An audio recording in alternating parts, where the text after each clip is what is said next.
In this final part to my Hong Kong vlog, we leave the city and travel 40 minutes west to see one of Asia's largest Buddhas. Join me as we take the sightseeing gondola over the Lantau mountain range, explore around the village at the top of the summit, make the steep ascent to pay respects to the Big Buddha, and end the day in Hong Kong at the Victoria Harbour to enjoy a symphony of lights. So we're starting at the East Tsim Sha Tsui station, and in order to get to the Big Buddha, we have to go to the Nam Chang and then hop off and get on the Tung Chung line. So once we do that, it's about an hour and 20 minutes total each way. So we'll get to have a nice little journey. Last time I did this, it's super relaxing. It's like one of the nicest train rides you can have, just because you kind of go back towards the outside of the city where there is a lot of foliage and it's a lot more tropical. So it'll be a nice little sightseeing subway line.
So last time I was here, I think I even have a video of it. It might be one of the first ones I ever made for YouTube.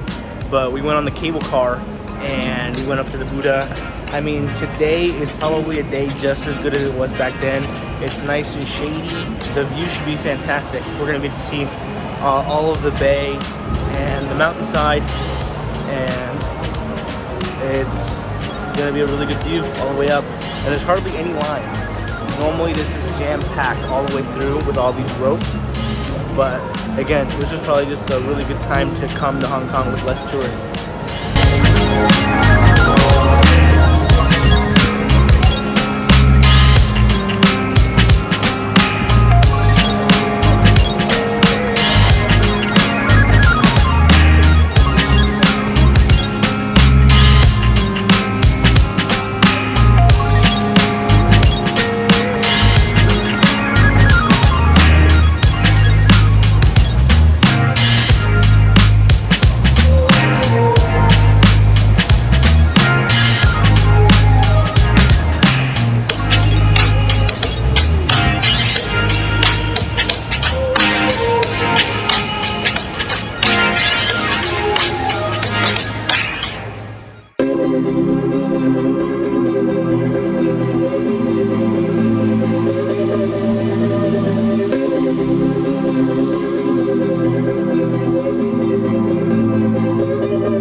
And now all that's left is we gotta make our way up to that Buddha.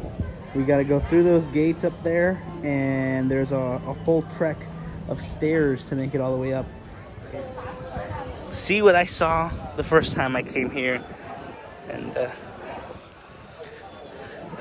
thankfully there's enough cloud cover that it's not gonna be too bad.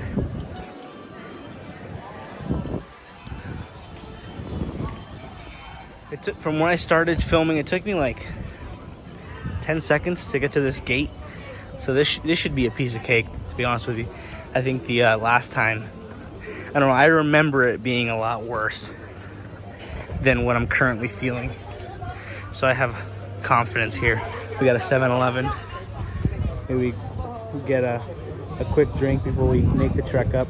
I think they sell corn here, corn on the cob with like spices. So I'm definitely gonna probably get that. Last time I don't remember if I got it or not, but it did look good. But I'm gonna make a quick 7-Eleven stop, and probably for one of those little like lemonade iced tea things.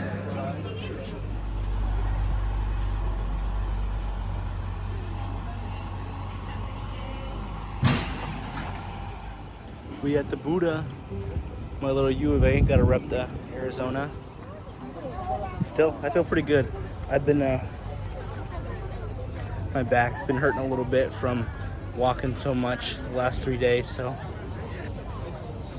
I think right now I have a little bit of like an energy boost just to try to make it up there in one piece.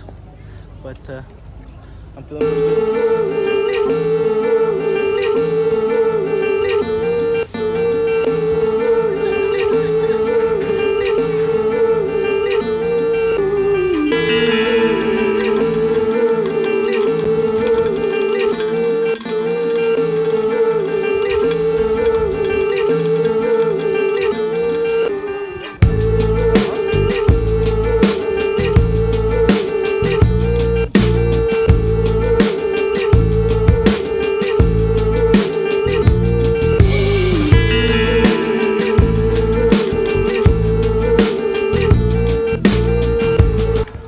Here we are.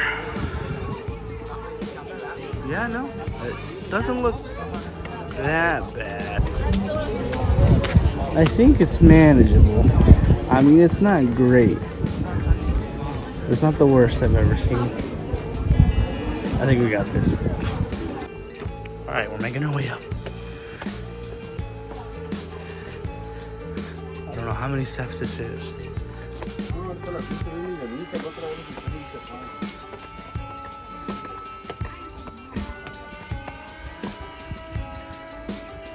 Oh, this is gonna be a breeze.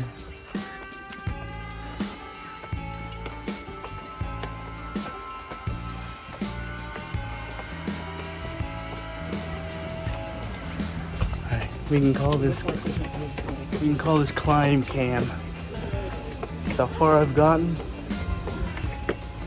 About more than halfway. I mean, obviously I'm sweating, but I'll make it through.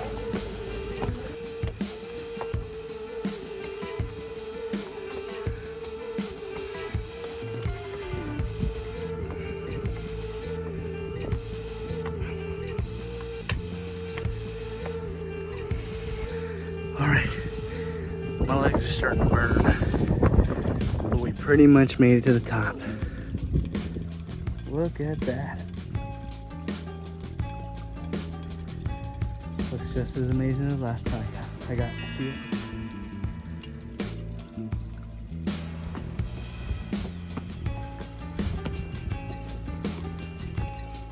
All right. We made it.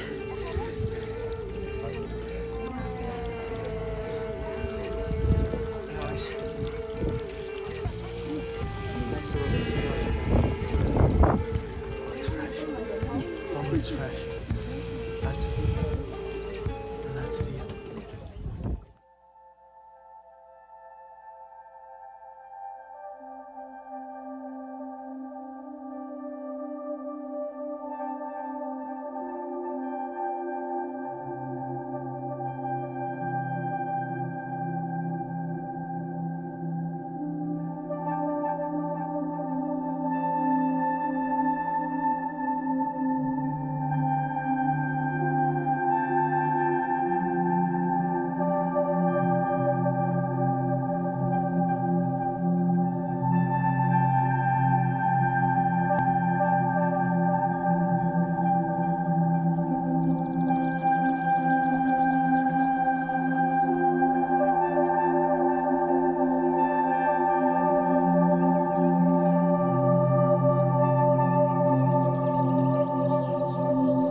So these are the flaky scallops. Scallion pancakes. So there's right next to the hotel. I ended up kind of just coming across a restaurant that didn't really have anybody waiting. I think it's probably before their dinner rush. But I just started picking up a bunch of dim sum options, just for the heck of it. So these are some dumplings, some flaky scallion pancake. I literally only have the single last dumpling of 5 left, but I figured I'd give you a cross section just so you can kind of see what it looks like.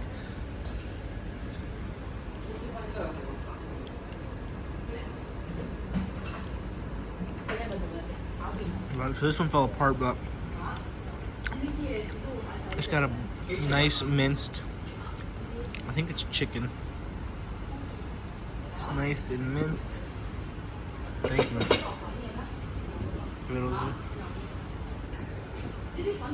Oh yeah, it's very juicy. It's nice and flavorful.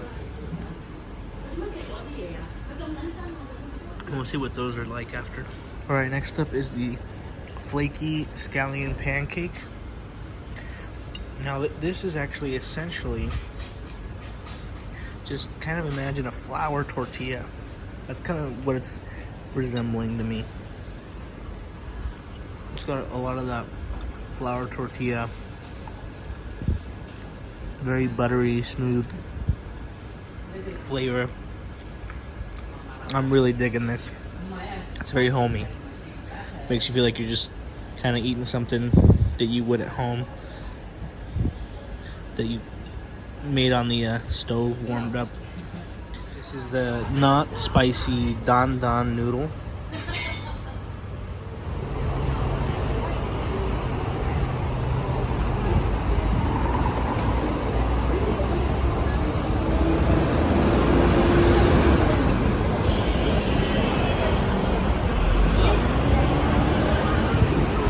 Plans got a little bit messed up.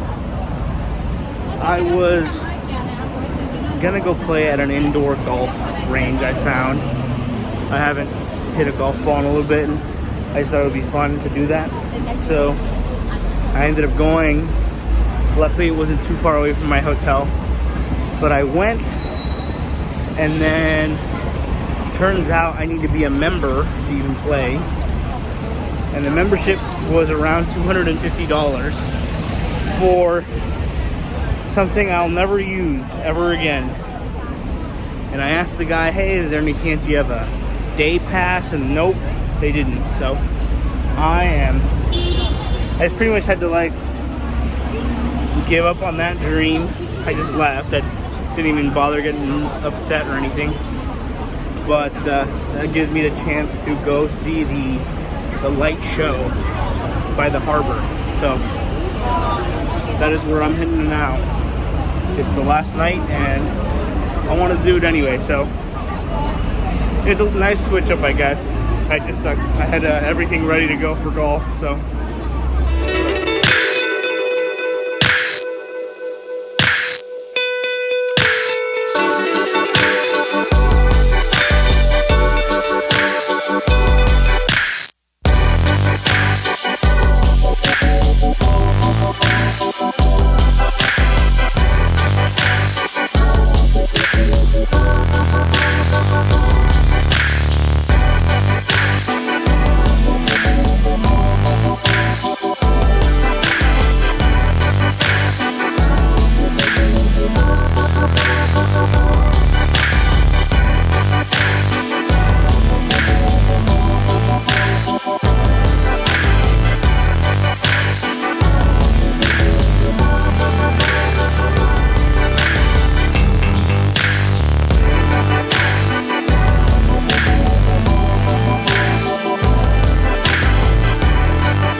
Alright, so this will kind of be the outro video.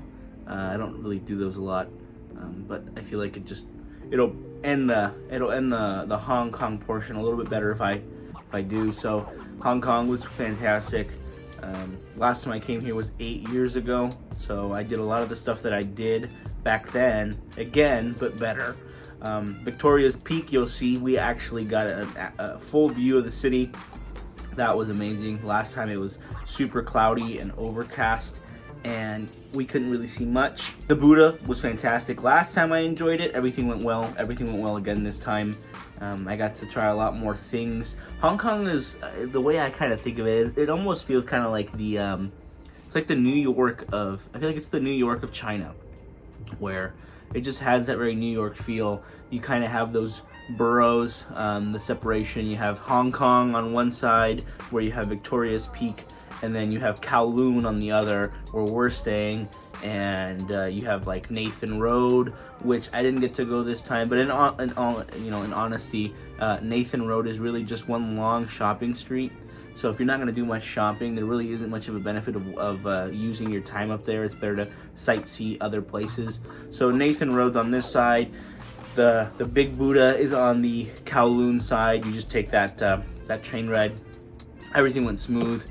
Really enjoyed Hong Kong. What I'm most excited about is the next half, where today we are leaving the hotel. We're checking out and going to the airport. And we gotta wait in the airport for a few hours because our flight to Tokyo, because we're going back to Japan, is not till 5. So we kind of lose most of today as a travel day, which sucks, but a lot of the times that's kind of how travel goes. You might spend a full day kind of just hanging out at airports, just because a lot of the times the flights don't line up perfectly. So we will be spending our time at the airport. We won't land in Tokyo till 10, so the whole day today, the 8th, the Saturday, the 8th, is kind of burnt. We're gonna spend it at airports, and then when we land, just going straight to the hotel to check in and rest. So there won't be another video update of Japan until the Sunday morning when we're actually there. We're ready to go. We're probably gonna, the way I'm thinking is, the first day I'm in between either spending it at Odaiba or doing kind of the classic Shibuya, Shinjuku. I might even do Asakusa, the temple.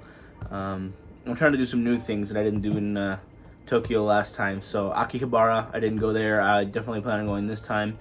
And Odaiba, where the Gundam is.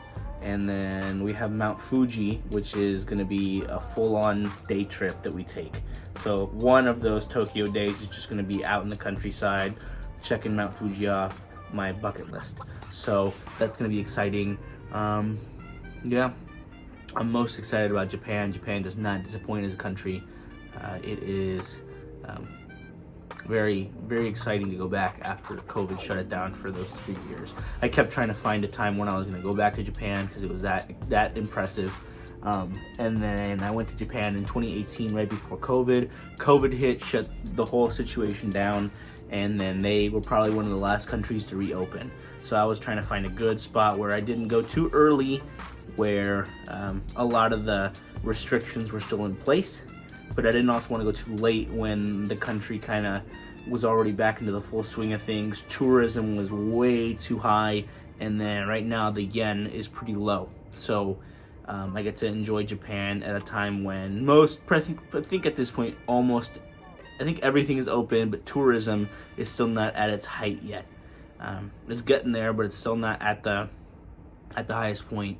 And then this is the low season, and it's gonna be humid. It's gonna be rainy, hopefully. Honestly, I kind of hope it's rainy versus just sunny and humid. And I'm gonna do a lot of stuff. Karaoke's on the agenda, arcade, Japanese arcades. I'll try pachinko. I'll try my hand at pachinko. I didn't bring earplugs, and I wish I did, but I'm sure I'll find them somewhere. And yeah, I'm just gonna enjoy the second half of the Asia trip. All right, see everyone on Sunday morning.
Voy a ver si hay de esta.